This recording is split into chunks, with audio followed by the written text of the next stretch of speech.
রাঙামাটির বাঘাইছড়ি পৌরসভার ৩ নং ওয়ার্ডের মুসলিম ব্লক এলাকার বাসিন্দা মোহাম্মদ শাহজাহানের বসতঘর অগ্নিকাণ্ডে ক্ষতিগ্রস্ত হওয়ায় তার পরিবারের পাশে দাঁড়িয়েছেন অ্যাডভোকেট দীপেন দেওয়ান।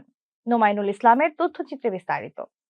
অগ্নিকাণ্ডের খবর পাওয়ার পর এমপি দীপেন দেওয়ানের পক্ষ থেকে ক্ষতিগ্রস্ত পরিবারকে ২০,০০০ টাকা আর্থিক সহায়তা প্রদান করা হয়েছে। বৃহস্পতিবার ক্ষতিগ্রস্ত পরিবারের হাতে এ সহায়তার অর্থ তুলে দেন জেলা বিএনপির সহ কৃষি বিষয়ক সম্পাদক সেলিম উদ্দিন বাহারি। পার্বত্য চট্টগ্রাম বিষয়ক মন্ত্রী সাবেক অ্যাডভোকেট দীপেন দেওয়ান ২৯৯ নং আসনের মাননীয় সংসদের পক্ষ থেকে আমাদের ক্ষতিগ্রস্ত শাহজাহান ভাইকে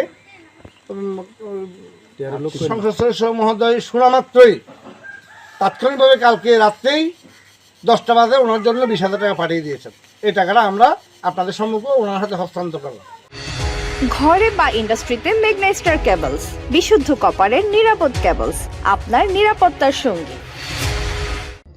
সহায়তা প্রদানকালে সেলিম উদ্দিন বাহারি বলেন, অগ্নিকাণ্ডে ক্ষতিগ্রস্ত পরিবারের দুর্দশার কথা বিবেচনা করে মানবিক সহায়তার অংশ হিসেবে এ অর্থ প্রদান করা হয়েছে।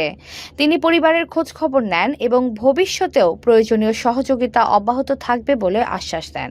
তাৎক্ষণিকভাবে ক্ষতিগ্রস্ত শাহজাহান ভাইয়ের জন্য ২০,০০০ টাকা অনুদান দেয় এবং ইউরুম বাঘাইছড়ি উপজেলা নির্বাহী কর্মকর্তাকে ওনার পিএসের মাধ্যমে ফোন করে বলে দিছে এর ঘর পূর্ণাঙ্গ ঘর করে দেওয়ার জন্য যত রকম সহায়তা লাগে সমস্ত সহায়তা করার জন্য। জানা গেছে, গত বুধবার বিকেল ৪টার দিকে সংঘটিত অগ্নিকাণ্ডে মোহাম্মদ শাহজাহানের বসতঘরের ব্যাপক ক্ষয়ক্ষতি হয়। এতে পরিবারটি চরম দুর্ভোগের মধ্যে পড়ে। এমন পরিস্থিতিতে এমপি দীপেন দেওয়ানের পক্ষ থেকে প্রদত্ত এ আর্থিক সহায়তা ক্ষতিগ্রস্ত পরিবারের জন্য স্বস্তির বার্তা নিয়ে এসেছে বলে স্থানীয়রা মনে করছেন। এতক্ষণ আপনাদের সাথে ছিলাম তামান ইসলাম তন্নি। প্রতিদিনের নিউজ আপডেট পেতে আমাদের সাথেই থাকুন।